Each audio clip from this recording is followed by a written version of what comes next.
If we were to take the speculative boom of the Hunt brothers, and I think there was another one a bit later, which wasn't so much speculative, but both of them took silver to around $50, and so this time we've gone to $50. But if we adjust it for inflation, the figure I've heard quoted, and I haven't double checked myself, is we'd have to go to $180 this time around to kind of make a peak similar to the ones we've had before. So if you took the 35 million off the 138 million this month as the amount allowed, that leaves, I'll just round it down to 100 million. So now you got 25% of a lower number. 25% of 100 is easy. That's 25 million. So that would take it down to 75 million the next month.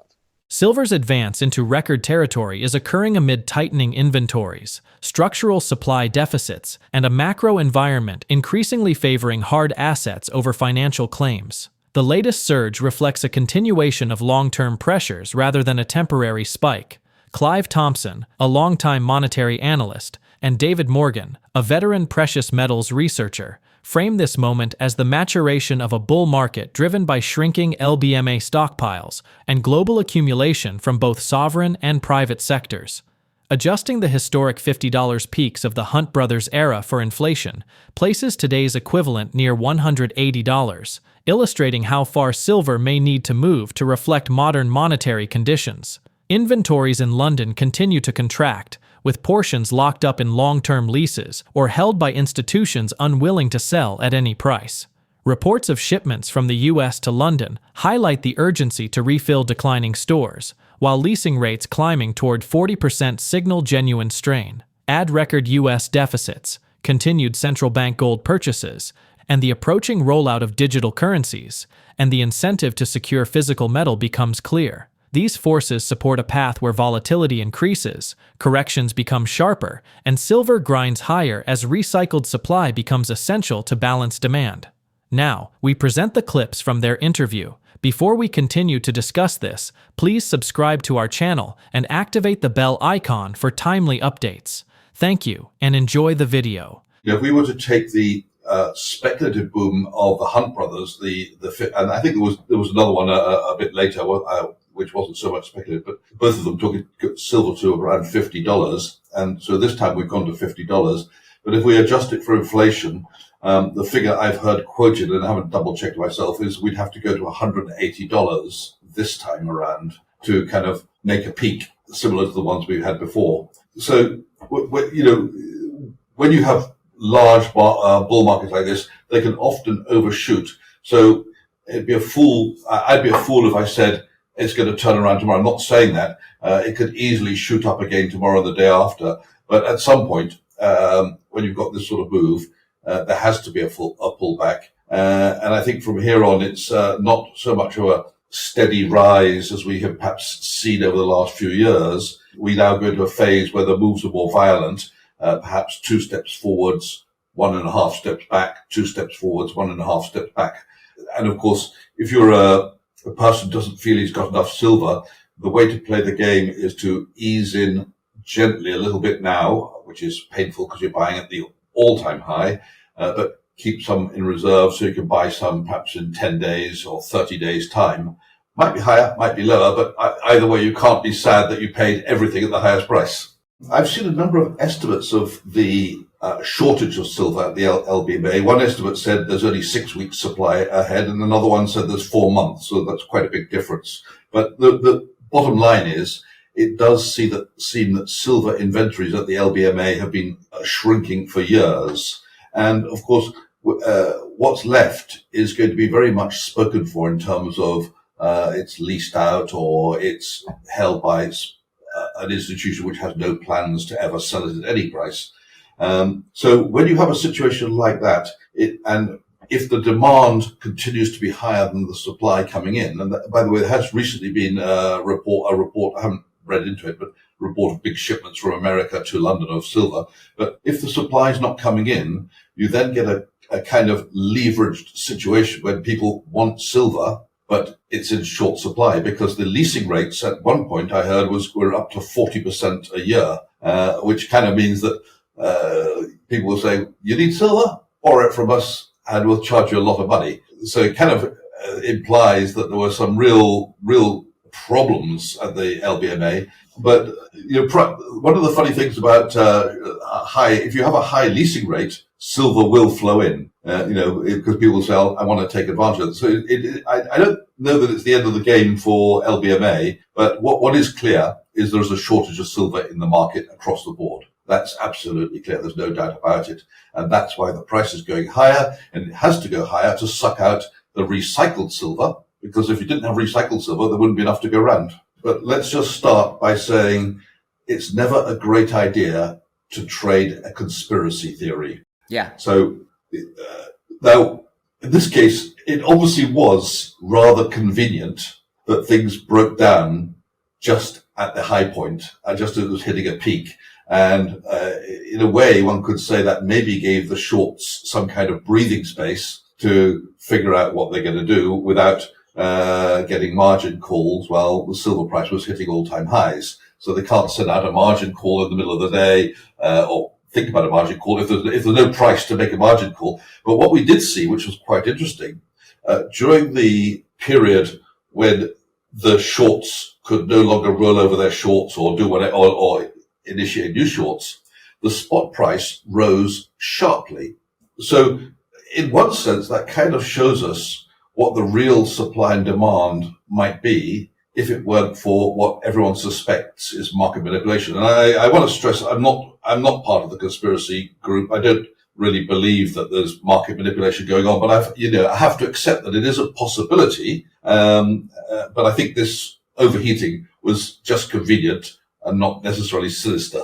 But what causes overheating? Why that day and why not any other day? I don't know. There's got to be a nagging suspicion. But I'll put it down to randomness. Well, we've got a lot of things driving it at the moment. Some of them have been around for a few years, and some of them are relatively new. We've got the fiscal deficits in the United States. And let's face it, what happens in the United States is very important to the value of gold and silver, because the less confidence people have in the US dollar, the more they're going to look for alternatives. And at the moment, there doesn't seem to be enough actions to address those deficits, which are set to be the largest ever on record this year. This year started in October. That's the fiscal year for the United States. So it's going to be at least 2 trillion of deficit, the highest ever. We've got lower rates coming from the Federal Reserve, or at least that's the opinion at the moment. Now that can change, because I know it's not 100% certain they'll lower rates in December. But the opinion at the moment is we still got lower rates coming. Then we've got central bank buying at record levels for the last 3 years. So central banks have shown over the last 3 years buying 1,000 tons of gold a year on average over the last 3 years. They've basically shown that they don't care about what the price is. They just want more gold. And there's a good reason to want more gold. And that is, we've seen a certain weaponization of the dollar. And it doesn't really matter whether you're friends or enemies with the United States. You've got to think, what if I suddenly can't get my hands on, or I can't deploy my dollars for some reason? There's been a lot of surprises in the last 11 months. If you know what I mean, surprises that people never saw coming, and a lot of seesaw, whipsawing back, they call it the taco thing, the taco trade. Trump always chickens out, but it's not really that. But the point is, you don't know where you stand from one day to the next. One day you've got a tariff, next day you don't, then you do, and then there's a retaliation from another country. So things are a bit chaotic when it comes to investing, and particularly relying on the dollar. So I think people are looking for something which can't be restricted, can't go to zero. So in that respect, gold is coming in. So then we've got the geopolitical events going on. That's not new. Geopolitical events have always been there, but obviously people think that there's a heightened tension at the moment. And that, again, is a reason why people would want to lay their hands on gold. When I say people, I'm talking about countries. And a lot of the buying has been coming from third world countries, like China, Kazakhstan, Poland, those sort of things. I don't mean to be derogatory, call them third world countries. They call them, not the Western countries, shall we say. That's kind of what I meant. So that's kind of where the buying is coming from. Countries which are maybe not, as of today, the greatest friends of the United States. They're not enemies either, particularly, but they're just, well, maybe some of them are, but they're just sort of saying, let's get some just in case. But I think there's also something going to continue to drive it in the next few years, probably out to 2027, 28, 29. And that's the coming digitization of currencies. We've got, starting next year, the rollout, to start with, of the digital euro, and that will go fully live the year after that. Now, I don't want to go into too many details because it's a very, very long topic, but the long and short of it is, I think you better get your gold before you've got the digital euro arrives. I think that's my, if anyone wants to know why, look at my last video, but really get your get your real gold before the digital euro arrives, because you will perhaps find that you will no longer be able to deploy your assets in the way you want, your money in the bank in the way you want to. Silver's recent surge is unfolding inside a market where deliverable supply continues to contract and position limits tighten with every monthly rollover. As registered inventory shrinks, the allowable threshold for futures holders declines, creating a mechanical squeeze as shorts seek to reduce exposure during the transition into the next delivery cycle. Each reduction in open interest has been met with higher prices, reflecting progressively higher market clearing levels. Physical flows confirm the strain, with multiple stretches in which registered stock fell below 30 million ounces before being replenished through large imports. Elevated leasing costs and reports of tightening availability highlight a system increasingly dependent on recycled supply and external inflows to prevent outright shortages. With industrial demand firm and global trading hubs shifting toward Asia, the structure remains vulnerable to sharp upside bursts, followed by rapid retracements as physical markets reset.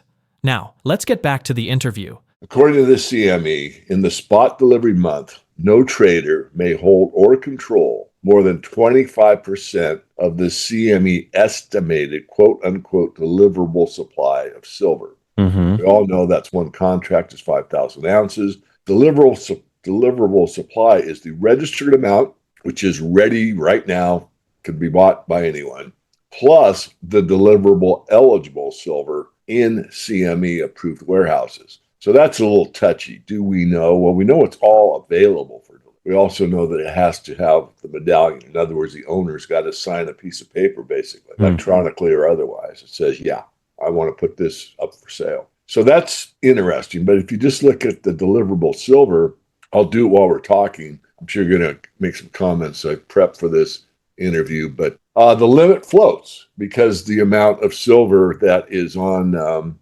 in those two categories, registered and eligible, floats. So you just take that amount. If the warehouse supply shrinks, the allowable deliverable position shrinks with it. Obviously, if you have 150 million ounces in the registered category, you can take 25% of that, and then 25% of that does come off. Then the next month for delivery, you would have a lower number, obviously. So I think it's important to get that out there because a lot of information that isn't in alignment with what the CME facts are might give people the idea that, well, we've got them. We're asking for delivery of more silver than exists on the CME or whatever. The registered category is 138 million ounces. So if you multiply that by 0.25, you have your number. So 35 million ounces would be a round number, doing it in my head. Now, the eligible is 318 million ounces, but Ivan, we really don't know how much of that, people would want to move over. I'll discount it. I mean, in the extreme case, none of it's available. So we can just go by the registers. So if you took the 35 million off the 138 million this month as the amount allowed, that leaves, I'll just round it down to 100 million. So now you got 25% of a lower number. 25% of 100 is easy. That's 25 million. So that would take it down to 75 million the next month. And we've been down under 30 million a few times. I've watched that. I've watched this not daily, but I do pay attention to it. And, been under 30 million a few times. And I've always said, geez, that's not very much registered. Someone could scoop that up and really cause some pain. And every time it got in there, it didn't last for very long. It stayed there. couple, 3 weeks maybe, and then you see this big import of silver from somewhere, and the register category moves back up 50, 80, 100, whatever. This last time, it was under 30, and it stayed there for quite some time. And I thought, geez, this is looking like, possible squeeze situation. Right. And I will say it went for a couple months anyway. But then that day came, and all the silver came in. And of course, the amount of silver that's in the Comex right now is actually pretty darn significant. We're up at 450 million ounces total. Oh, that's a lot. Larger than the average. You can just look at Nick Laird's website, Gold Charts R Us, and you get a pretty good feel for it. In fact, I'll probably do that in next week's perspective. So coming full circle, if someone bought, $1 billion worth of silver, that's about 20 million ounces at $50 silver. That's a significant whack. And you said someone bought, what did you tell me? First thing we want to note is that this move today, and maybe the last couple of days, has to do with the rollover because the end of the month. So the professionals roll their contracts forward. So they move usually from into the next main delivery month. And on the rollover, what they do is they take their position and they just sell it, or they move it to the following delivery month. So from December to March, for example. Now, when that was done, it looks like the amount of interest went down. In other words, on their roll, usually if they've got 1,000 contracts and they roll 1,000 over. Mm-hmm. As an example. It's more than that, just using the numbers for the idea, not the amount. This time it was like 1,000 and rolling over 800. They got rid of, I'll just say 20%, although I have to check the numbers, but they offed a fair amount of their short positions that were not, that were losing money. So they're trying to mitigate their damage by buying back their shorts. And that's why you're seeing probably the last few days. So is it a short squeeze? Yeah, technically I'd say it is.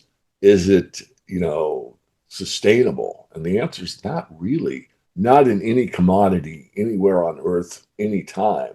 It can be a huge move like we saw in the 1979, 1980 debacle. I mean, silver went just vertical for, weeks, but it was weeks, not months, not years.